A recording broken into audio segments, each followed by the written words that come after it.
24 दिसंबर 1999 Christmas की शाम नेपाल की राजधानी काठमांडू से एक विमान उड़ान भरता है। इंडियन एयरलाइंस की फ्लाइट नंबर IC 814। इसे दिल्ली पहुंचना था, लेकिन किस्मत को कुछ और ही मंजूर था।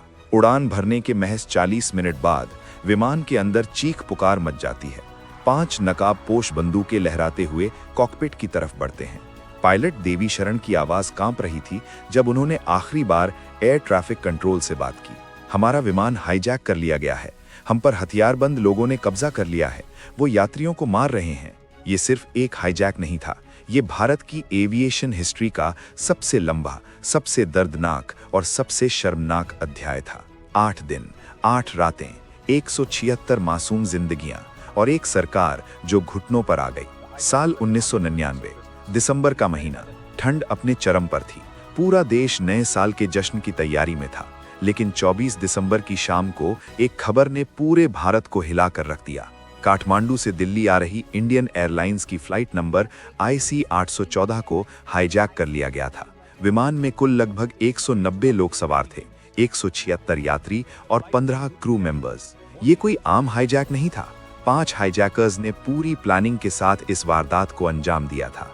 उनके पास AK-47 राइफलें थीं, पिस्तौल थे, ग्रेनेड थे और सबसे खतरनाक चीज, उनके पास समय था। ये हाईजैकर्स पाकिस्तान के थे और इनका ताल्लुक था एक आतंकी संगठन हरकत उल मुजाहिदीन से। इनके नाम थे इब्राहिम अथर, शाहिद अख्तर, सनी अहमद काजी, मिस्त्री जहूर इब्राहिम और शाकिर। लेकिन विमान में इन्होंने अपने नाम बदल लिए थे। बर्गर, डॉक्टर, भोला, शंकर, ये नाम सुनने में जितने मासूम थे, ये लोग उतने ही खतरनाक थे। शाम के 6:45 विमान अमृतसर के रनवे पर उतरता है। वजह, ईंधन खत्म हो रहा था। ये वो गोल्डन आवर था, वो मौका जब भारत इस आतंक को खत्म कर सकता था। अगर NSG के कमांडो चंद घंटों में अमृतसर पहुंच जाते तो ये कहानी कुछ और होती, लेकिन हुआ कुछ और ही। दिल्ली से अमृतसर तक फोन के तार उलझे रहे। पंजाब पुलिस को हाईजैक की खबर टीवी पर देखनी पड़ी। सोचिए, एक राज्य का शीर्ष पुलिस अधिकारी टीवी से सीख रहा है कि उसके एयरपोर्ट पर आतंकी उतर चुके हैं। अमृतसर में मौजूद अधिकारियों के पास न तो साफ आदेश थे और न ही कोई ताकत।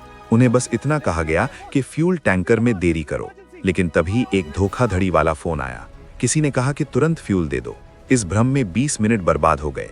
आखिरकार रात 7:45 पर फ्यूल बाउजर को विमान के पास जाने की इजाजत मिली, लेकिन तब तक बहुत देर हो चुकी थी। विमान के अंदर पायलट देवी शरण पर दबाव था। हाईजैकर्स ने यात्रियों को मारने की धमकी दी थी। पायलट ने आखिरी बार रेडियो पर कहा, वो मार रहे हैं, हम सब मर रहे हैं, हम टेक ऑफ कर रहे हैं। रात 7:49 पर IC 814 अमृतसर से उड़ान भर लेती है। कुछ ही मिनटों बाद NSG के कमांडो अमृतसर एयरपोर्ट पर उतरते हैं। देर हो चुकी थी, मौका हाथ से फिसल चुका था। अमृतसर से उड़ान भरने के बाद विमान लाहौर पहुंचा। पाकिस्तान ने विमान को उतरने की इजाजत तो दे दी, लेकिन भारत की याचिका के बावजूद उसे दोबारा उड़ान भरने दिया। फिर विमान दुबई पहुंचा। यहां हाईजैकर्स ने 26 यात्रियों को रिहा किया। महिलाएं, बच्चे, बुजुर्ग, कुछ राहत मिली। लेकिन इसी दौरान एक ऐसी घटना हुई जिसने सबको झंझोड़ कर रख दिया।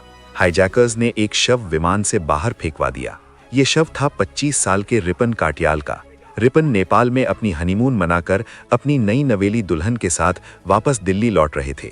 हाईजैकर्स ने उन्हें आंखों पर पट्टी बांधने से मना करने पर उनकी निर्ममता से हत्या की।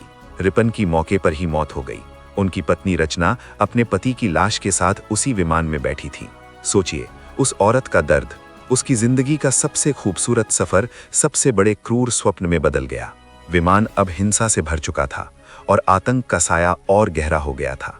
25 दिसंबर की सुबह IC 814 कंधार एयरपोर्ट पर उतरा। कंधार, जिस पर तालिबान का कब्जा था। विमान अब दुनिया की सबसे खतरनाक जगहों में से एक में कैद हो चुका था। चारों तरफ रेगिस्तान था, दूर दूर तक सिर्फ रेत, और उस रेत पर खड़े थे तालिबानी लड़ाके, लंबी दाढ़ी, हाथों में हथियार। उन्होंने विमान को चारों तरफ से घेर लिया। तालिबान ने मध्यस्थता की पेशकश की, लेकिन शर्त साफ थी, कोई इंडियन कमांडो ऑपरेशन नहीं होगा। दिल्ली में प्रधानमंत्री अटल बिहारी वाजपेयी की सरकार पर दबाव बढ़ रहा था। सड़कों पर यात्रियों के परिवार वाले थे। मीडिया लगातार खबरें दिखा रहा था। हर चैनल पर सिर्फ एक ही खबर, IC 814। सरकार 2 हिस्सों में बटी हुई थी। एक तरफ गृह मंत्री लाल कृष्ण आडवाणी थे, उनका कहना था आतंकियों से बातचीत नहीं। दूसरी तरफ विदेश मंत्री जसवंत सिंह थे। उनका मानना था कि जाने बचाना जरूरी है। बातचीत के लिए भारत ने कंधार भेजा अजीत डोभाल, विवेक काटजू और सीडी सहाय को। अजीत डोभाल आज देश के राष्ट्रीय सुरक्षा सलाहकार हैं। तब वो इस मुश्किल वक्त में आतंकियों से बात कर रहे थे। ये सिर्फ राजनयिक जंग नहीं थी, ये दिमागी जंग थी। हाईजैकर्स ने अपनी मांग रखती थी 3 आतंकियों को रिहा किया जाए, मौलाना मसूद अजहर, अहमद उमर शेख और मुश्ताक अहमद जरगर। ये तीनों भारत की जेलों में बंद थे। हाईजैकर्स की धमकी साफ थी, अगर उनकी मांग नहीं मानी गई तो वो एक एक करके सभी यात्रियों को मार देंगे। बातचीत लगातार चल रही थी। डोभाल और हाईजैकर्स के बीच तनावपूर्ण संवाद हो रहे थे। एक हाईजैकर ने डोभाल से कहा, डोभाल साहब, आप हमें रोक नहीं सकते। हमारे पास 176 जाने हैं और हमारे पास समय है। डोभाल ने जवाब दिया, तुम्हारे पास समय है लेकिन हमारे पास ताकत है। हम तुम्हें यहां से जिंदा नहीं निकलने देंगे। लेकिन हकीकत यह थी कि डोभाल के पास ताकत नहीं थी। तालिबान के कब्जे वाले इलाके में वो कुछ नहीं कर सकते थे। 31 दिसंबर 1999, सदी के आखिरी दिन, ठंडी रेगिस्तानी रात, कंधार एयरपोर्ट के रनवे पर एक भारतीय विमान उतरता है। ये बोइंग 737 था। उसमें से विदेश मंत्री जसवंत सिंह उतरे। उनके पीछे 3 कैदी, मौलाना मसूद अजहर, अहमद उमर शेख और मुश्ताक अहमद जरगर। ये वो लम्हा था जब भारत ने आतंक के आगे घुटने टेक दिए। रनवे पर नाटकीय मंजर था। IC-814 के दरवाजे खुले। हाईजैकर्स ने बाहर आकर दूरबीन से देखा। तीनों कैदियों को पहचान लिया गया।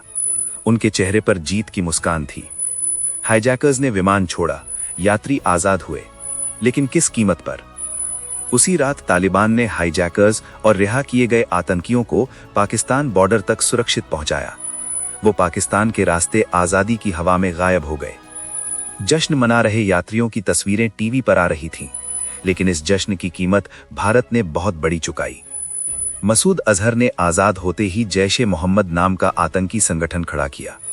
उसी संगठन ने 2001 में भारतीय संसद पर हमला किया। 2019 में पुलवामा में हमारे कई जवान शहीद हुए। अहमद उमर शेख वही शख्स है जिसने 2002 में अमेरिकी पत्रकार डैनियल पर्ल का सिर कलम किया था। एक फैसले ने, एक समर्पण ने हजारों लाशें दी। IC-814 की हार ने भारत और दुनिया को झंझोड़ कर रख दिया। सवाल उठा, आखिर ये हुआ क्यों? और सबसे बड़ा सवाल, इसे दोबारा होने से कैसे रोका जाए? सबसे पहली बड़ी खामी थी एयरपोर्ट की सिक्योरिटी। ये हाईजैक काठमांडू एयरपोर्ट पर प्लान किया गया था। पाकिस्तानी राजनयिकों ने डिप्लोमैटिक बैग में हथियार और विस्फोटक अंदर पहुंचाए थे। डिप्लोमैटिक बैग की जांच नहीं होती, इसी कमजोरी का फायदा उठाया गया। इस घटना के बाद नेपाल और भारत ने एयरपोर्ट सिक्योरिटी को कड़ा किया। डिप्लोमैटिक बैग की भी स्कैनिंग शुरू हुई। दूसरा बड़ा बदलाव आया कॉकपिट की सुरक्षा। उस समय कॉकपिट के दरवाजे इतने मजबूत नहीं थे, कोई भी आसानी से अंदर घुस सकता था। आज हर विमान का कॉकपिट दरवाजा बुलेट प्रूफ है और अंदर से लॉक होता है ताकि कोई हाईजैकर पायलट तक न पहुंच सके। तीसरा और सबसे अहम बदलाव था स्काई मार्शल प्रोग्राम। भारत सरकार ने तय किया कि अब हर संवेदनशील फ्लाइट में सादे कपड़ों में सुरक्षा कमांडो मौजूद रहेंगे जो किसी भी हमले को नाकाम कर सकें। Bureau of civil aviation security यानी BCAS ने कड़े नियम बनाए। पैसेंजर प्रोफाइलिंग शुरू हुई, यानी संदिग्ध यात्रियों की पहचान करना। बैगेज स्क्रीनिंग को और सख्त किया गया। एयरपोर्ट पर बिना ID के एंट्री बंद हुई। 2001 में 9/11 के हमले के बाद तो दुनिया ने और भी कड़े कदम उठाए। आज advanced imaging technology, biometric scanning और आर्टिफिशियल इंटेलिजेंस की मदद से हर यात्री की जांच की जाती है। लेकिन ये सब संभव हुआ उस दर्दनाक सीख से जो IC-814 ने दी। आज 20 से ज्यादा साल बाद कंधार हाईजैक की कहानी सिर्फ इतिहास नहीं है, ये एक चेतावनी है। ये उस सिस्टम फेलियर की कहानी है जहां अमृतसर में एक मौके ने देश को शर्मिंदगी से बचाया जा सकता था।